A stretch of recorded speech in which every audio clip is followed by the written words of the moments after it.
नमस्कार achiever academy पे एक बार फिर से आप सभी का स्वागत है। और आज की इस वीडियो में हम करेंगे सीडीपी 2026 में पेपर 1 की जो पूछी गई थी उसके क्वेश्चंस को यहाँ पर हम लोग सॉल्व करेंगे। तो चलिए, हमारा पहला सवाल है, नीचे दिए गए कथन हैं जिनके बारे में असर्शन यानी अभिकथन और कार्ड वाले क्वेश्चन हैं। तो देखिए, पहला है, असर्शन दिया गया है, किसी भी उम्र में शिक्षक को इस बात पर ध्यान देना चाहिए कि बच्चा क्या नहीं कर सकता है, बजाय इसके कि वे मदद या समर्थन से क्या कर सकते हैं। या फिर दूसरा ऑप्शन इसका दिया गया, यानी कि रीज़न दिया गया है, लीव वेगोस्की ने प्रस्तावित किया है कि सीखने में केवल उन व्यवहारों को शामिल किया जाना चाहिए जो बच्चे स्वतंत्र रूप से कर सकें। क्या ये दोनों स्टेटमेंट सही हैं? ये दोनों स्टेटमेंट गलत हैं। तो यहाँ पर हमारा ऑप्शन नंबर सी वाला बिल्कुल सही हो जाएगा, यानी कि पहला वाला भी गलत है और दूसरा वाला भी गलत है, यानी ए और आर दोनों गलत हैं। अगला क्वेश्चन हमारा प्रश्न नंबर 2। यहाँ पर कहा गया, प्रतिभाशाली बच्चे यानी कि जो गिफ्टेड चिल्ड्रन हैं उनके बारे में निम्नलिखित में से कौन सा कथन सही है। आपको बताना है कौन सा कथन इनका सही है। पहला ऑप्शन है हमारा, प्रतिभाशाली बच्चों में बेहतर शैक्षणिक, सामाजिक और भावनात्मक कौशल होते हैं। या फिर दूसरा वाला है, प्रतिभाशाली बच्चों के सभी क्षेत्रों के साथ साथ अतिरिक्त पाठ्यक्रम गतिविधियों में उत्कृष्ट प्रदर्शन करते हैं। या फिर ऑप्शन नंबर सी है हमारा, gifted children have a degree of a mental ability in the specific domain of knowledge, यानी कि जो प्रतिभाशाली बच्चे हैं उनमें ज्ञान के विशिष्ट क्षेत्रों में उच्च स्तर की मानसिक क्षमता होती है। या फिर ऑप्शन नंबर डी हो जाएगा, प्रतिभाशाली बच्चे जो दी गई समस्याओं के लिए नए और मूल समाधान लेकर आते हैं। आपको बताना है यहाँ पर गिफ्टेड चिल्ड्रन के बारे में कौन सा स्टेटमेंट सबसे सही यहाँ पर हो रहा है। तो यहाँ पर जो हमारा सही स्टेटमेंट है ऑप्शन नंबर सी, यानी कि प्रतिभाशाली बच्चों में ज्ञान के विशिष्ट क्षेत्र में उच्च स्तर की मानसिक क्षमता होती है, mental ability in the specific domain of knowledge. ध्यान रखना, हमारा सी वाला बिल्कुल सही हो जाएगा। अगला क्वेश्चन है हमारा प्रश्न नंबर 3। यहाँ पर कहा गया, कोहेलबर्ग ने नैतिक तर्क के किस स्तर पर बच्चे के आमतौर पर दूसरे व समाज द्वारा निर्धारित नियमों की पूरी तरह से नहीं समझते हैं। मतलब किस उम्र में बच्चे जो है समाज द्वारा निर्धारित नियमों को पूरी तरह से नहीं समझते हैं। आपको बताना है, पहला हमारा है पोस्ट ऑपरेशनल लेवल, या फिर प्री ऑपरेशनल लेवल, या कन्वेंशनल लेवल, या फिर प्री ऑपरेशनल लेवल। हिंदी में पढ़ लेते हैं, उच्च संक्रियात्मक स्तर, पूर्व पारंपरिक स्तर, या फिर पारंपरिक स्तर, या फिर पूर्व संक्रियात्मक स्तर। आपको बताना है इनमें से कौन से स्टेज है जिस पर जो है बच्चे ये जो बात को नहीं समझते हैं। तो यहाँ पर हमारा सही आंसर हो जाएगा ऑप्शन नंबर बी, यानी कि प्री कन्वेंशनल लेवल। ध्यान रखना है इसको। आगे चलते हैं, अगला क्वेश्चन हमारा प्रश्न नंबर 4। यहाँ पर क्या गया, what should be the purpose of the assessment, यानी कि आकलन का उद्देश्य क्या होना चाहिए। आकलन का उद्देश्य क्या होना चाहिए। पहला ऑप्शन है हमारा, विद्यार्थियों की प्रतिक्रियाओं का विश्लेषण या पता लगाने के लिए कि वे क्या जानते हैं और क्या समझते हैं। दूसरा ऑप्शन हमारा दिया गया है, ज्ञान में अंतर पता लगाने के लिए। या फिर ऑप्शन नंबर सी है, प्रतिभाशाली शिक्षण गतिविधियों की पहचान करने के लिए। या ऑप्शन नंबर डी हो जाएगा हमारा, विद्यार्थियों को तुलनात्मक अंक देने के लिए। अब आपको बताना है यहाँ पर इसका सही आंसर कौन सा हो जाएगा। तो यहाँ पर जो है इसका सही आंसर हमारा हो जाएगा थर्ड वाला, यानी कि पहला, दूसरा, तीसरा। ये वाली बात सही है, ये वाली भी और ये वाली भी। विद्यार्थियों में तुलनात्मक अंक देने के लिए बिल्कुल नहीं किया जाता है। तो ये तीनों ही बातें हमारी सही हो जाएंगी। जहाँ जहाँ पर फोर्थ ऑप्शन है उसको काट दीजिए, फोर्थ यहाँ पर है, फोर्थ यहाँ पर है, तो हमारा थर्ड वाला बिल्कुल सही हो जाएगा।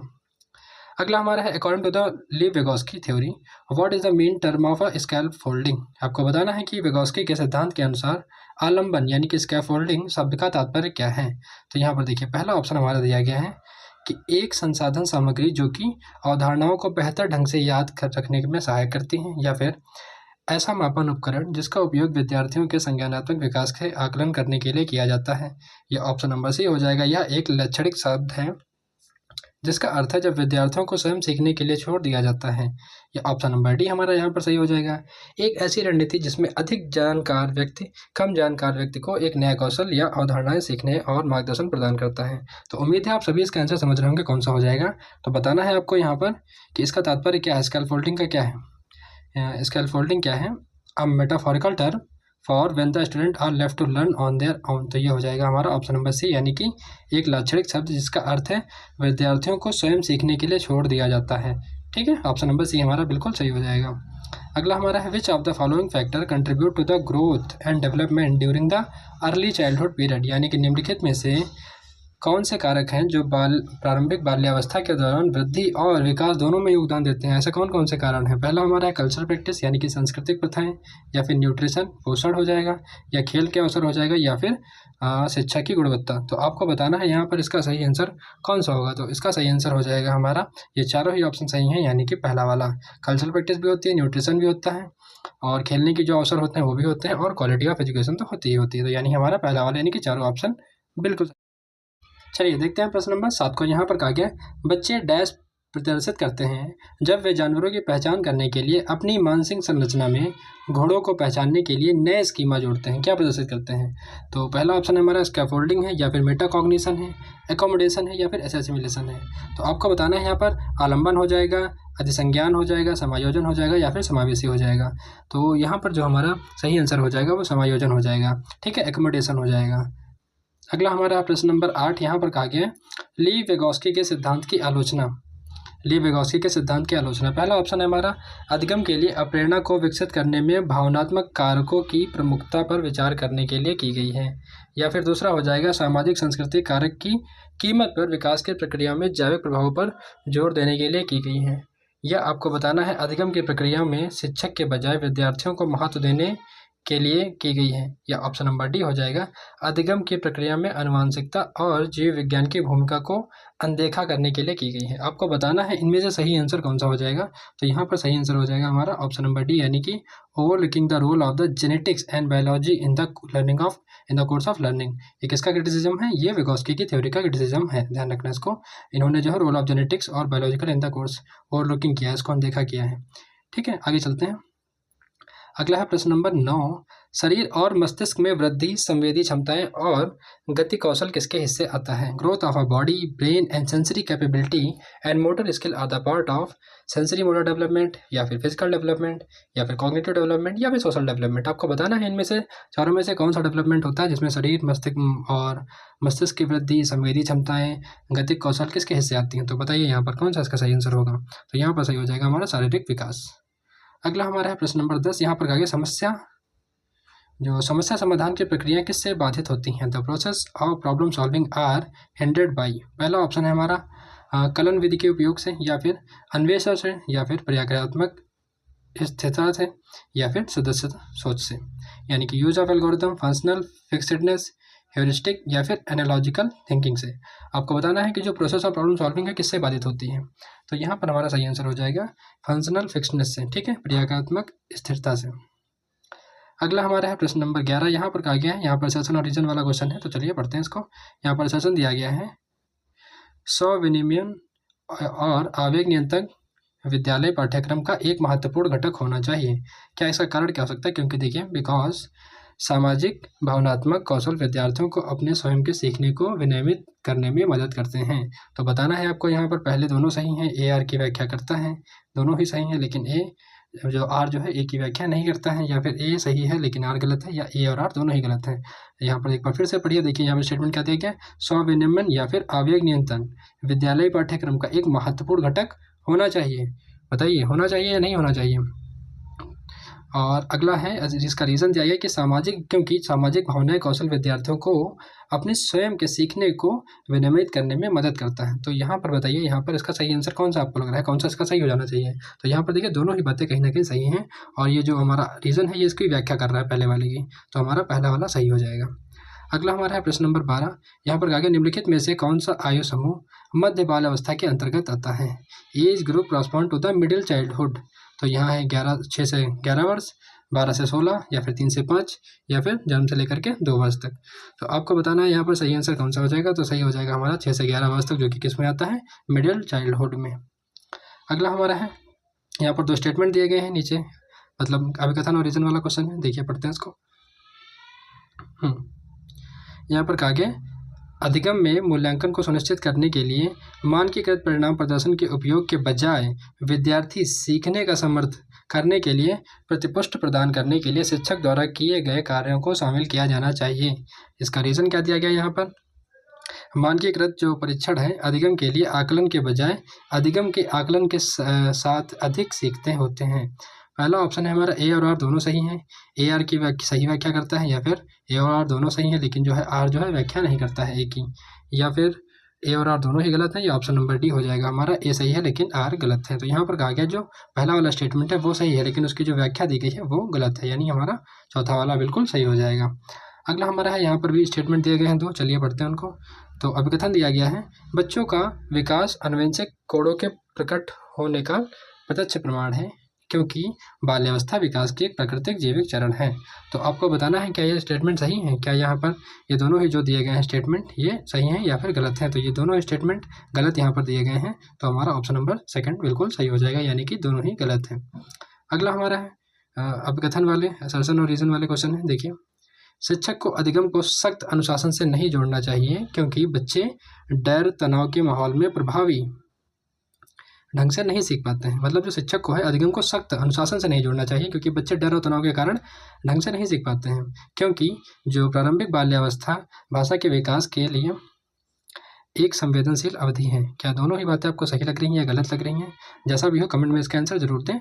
और यहाँ पर जो हमारा सही आंसर हो रहा है वो होगा ऑप्शन नंबर थर्ड, यानी कि बातें दोनों सही हैं लेकिन जो है इसकी व्याख्या नहीं करता है। ठीक है, दोनों स्टेटमेंट सही है लेकिन जो है आर ए को डिफाइन नहीं कर रहा है, एक्सप्लेन नहीं कर रहा है। अगला हमारा हो जाएगा प्रश्न नंबर 16। यहाँ पर कहा गया सांस्कृतिक रूप से स्वीकृत पुल्लिंग और स्त्रीलिंग व्यवहार के सीखने हुए पैटर्न को जेंडर डैश कहा जाता है। क्या कहा जाता है?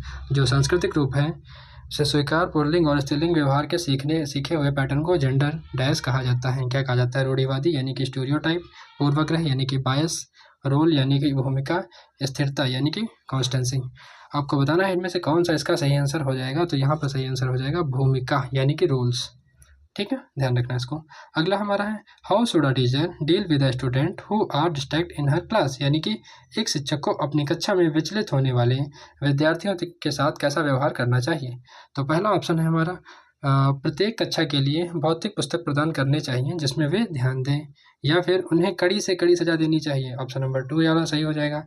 या फिर अभिभावकों को फ़ोन कर बच्चों को कड़ी सजा देने की धमकी देनी चाहिए, या फिर कक्षा के प्रबंधीय समूह में विभाजित करके उन्हें सहयोग रूप में सीखने के मौके देने चाहिए। तो बताइए एज अ टीचर आप क्या करेंगे इनमें से। तो यहाँ पर जो सही आंसर हो जाएगा वो ऑप्शन नंबर डी हो जाएगा, यानी कि divide the class in the manageable group and let them the learn them the cooperatively, मतलब साथ में सहयोग करके सीखने के अवसर प्रदान करने चाहिए। अगला हमारा है प्रश्न नंबर 18। यहाँ पर कहा गया है असर्शन और रीजन वाला ही क्वेश्चन है, चलिए पढ़ते हैं। यहाँ पर अभिकथन आपका दिया गया है माध्यमिक कक्षा में शिक्षकों को अक्सर लड़कों और लड़कियों को अलग अलग उम्मीदें होती हैं। मतलब जो माध्यमिक कक्षाओं में जहाँ शिक्षक हैं, शिक्षकों को अक्सर जो है लड़कों और लड़कियों में अलग अलग उम्मीदें होती हैं। लड़कों से अलग होगी, लड़कियों से अलग होगी, क्योंकि लैंगिक मतभेदों के बारे में विश्वास रूढ़िता को सूचित करते हैं जो अक्सर केवल 2 नामीकरण लड़के लड़कियों में वर्गीकृत करते हैं। तो आपको बताना है यहाँ पर क्या ये दोनों स्टेटमेंट सही हैं, दोनों ही गलत हैं, या फिर जो है रीज़न जो है असर्शन को एक्सप्लेन कर रहा है या फिर नहीं कर रहा है। तो आपको बताना है यहाँ पर इसका सही आंसर कौन सा हो जाएगा। तो यहाँ पर जो है हमारा देखिए दोनों ही बातें सही हैं, और जो है जो दूसरा वाला है वो उसकी व्याख्या भी कर रहा है। तो यहाँ पर हमारा डी वाला बिल्कुल सही हो जाएगा, यानी ए और दोनों ही सही हैं, और जो है आर एक्सप्लेन कर रहा है किसको, ए को। अगला हमारा है प्रश्न नंबर 19। यहाँ पर देखते हैं, ये भी सेशन और रीजन वाला क्वेश्चन है, इंक्लूसिव एजुकेशन से लेकर के हैं, समावेशी शिक्षा से। देखिए, समावेशन में विभिन्नताओं की स्वीकृति होती है, यह सुनिश्चित करता है कि बहिष्करण के रूप हटा दिए जाएं, क्योंकि विविधता को एक बाधा के रूप में देखने के बजाय उसे महत्वपूर्ण मानना चाहिए। क्या यहाँ पर दोनों स्टेटमेंट सही हैं या फिर नहीं है, या फिर सही है आर जो है व्याख्या कर रहा है एक ही, या फिर व्याख्या नहीं कर रहा है। इसी तरीके के 4 ऑप्शन होते हैं आपके पास, आपको बताना है यहाँ पर इसका सही आंसर कौन सा होगा। तो यहाँ पर हमारा सही हो जाएगा दूसरा वाला, यानी कि दोनों स्टेटमेंट सही हैं और जो है इसकी व्याख्या भी करता है। जब भी ऐसे क्वेश्चन हो तो बीच में क्योंकि या बिकॉज लगा करके इनको सॉल्व करें, जिससे आपका जो है क्लियर हो जाए। अगला हमारा है प्रश्न नंबर 20। यहाँ पर कहा गया है विद्यार्थियों को समालोचनात्मक चिंतन के कौशल को विकसित करने के लिए एक शिक्षिका को गतिविधि तैयार और करवानी चाहिए, जो कि कैसी होनी चाहिए, तार्किक हो, तर्कशक्ति और विश्लेषण की मांग करें, या फिर पहले सीखी हुई अवधारणाओं के केवल पुनर्प्राप्ति की मांग करें, या फिर यंत्रवत याद करने और रटने की मांग करें, या फिर जानकारी के संश्लेषण और मूल्यांकन की मांग करें। आपको बताना है इनमें से इसका करेक्ट आंसर कौन सा होगा। तो यहाँ पर जो हमारा सही आंसर हो जाएगा वो ऑप्शन नंबर 3 वाला होगा, यानी कि पहला वाला और चौथा वाला हमारी बात सही है। बाकी जो सेकंड है पहले सीखी हुई अवधारणाओं के केवल पुनर्प्राप्ति की मांग करें, ऐसा बिल्कुल नहीं है, और याद करने और रटने की मांग जहाँ पर भी हो उसको आप एग्जाम में काट दीजिएगा, यानी कि ये दोनों स्टेटमेंट बिल्कुल गलत हो जाएंगे। हमारा 3 वाला सही हो जाएगा, पहला और चौथा बिल्कुल सही है। अगला है हमारा प्रश्न नंबर 20। यहाँ पर कहा गया 21 जीन पियाजे के अनुसार बुद्धि डैश सीखने के बुनियादी नियमों में परिवर्तन करने की क्षमता है। जीन पियाजे के अनुसार बुद्धि डैश में परिवर्तन करने की क्षमता है, किसको परिवर्तित करने की, अवधारणाओं की, स्कीमाओं की, कॉग्निटिव मैप यानी कि संक्रियात्मक मानचित्र की, या फिर एसोसिएशन यानी कि संघों की। तो आपको बताना है यहाँ पर किसको परिवर्तित करने की वो है। तो यहाँ हमारा बी वाला बिल्कुल सही हो जाएगा, यानी कि कॉग्निटिव मैप को बदलने की क्षमता है।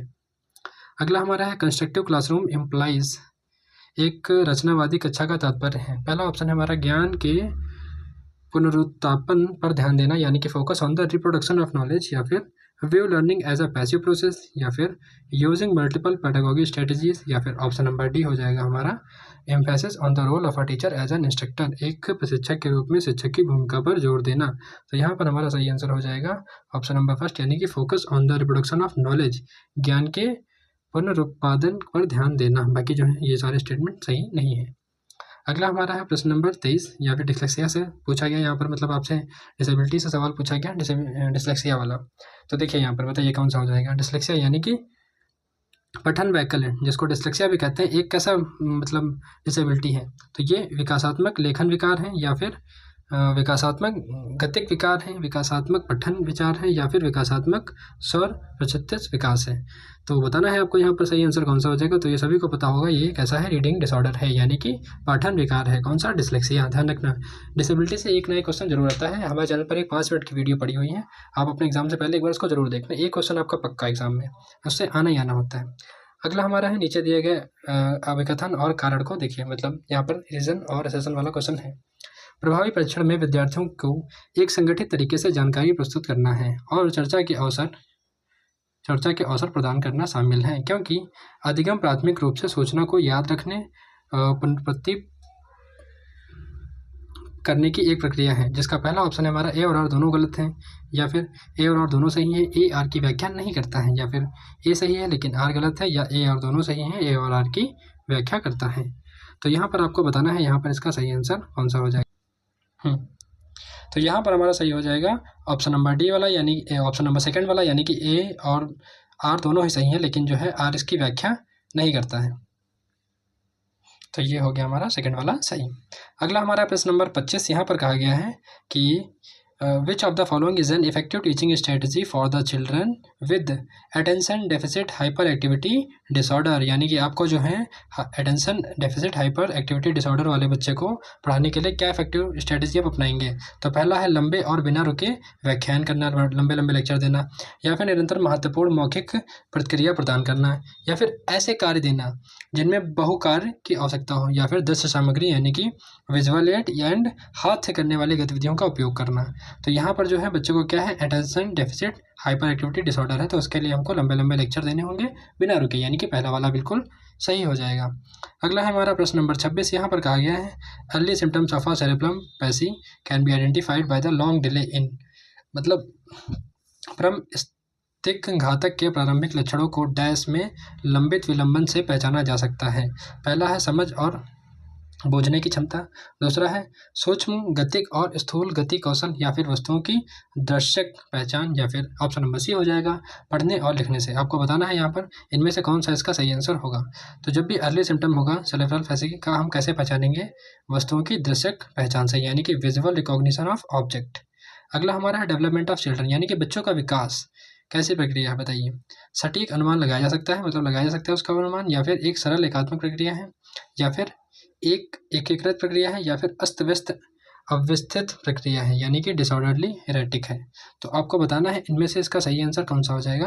तो ये हमारा थर्ड वाला ही बिल्कुल सही हो जाएगा, यानी कि डिसऑर्डरली इरेटिक है, यानी कि अस्त व्यस्त अव्यवस्थित व्यवस्था है। तो ऑप्शन नंबर थर्ड वाला बिल्कुल सही हो जाएगा।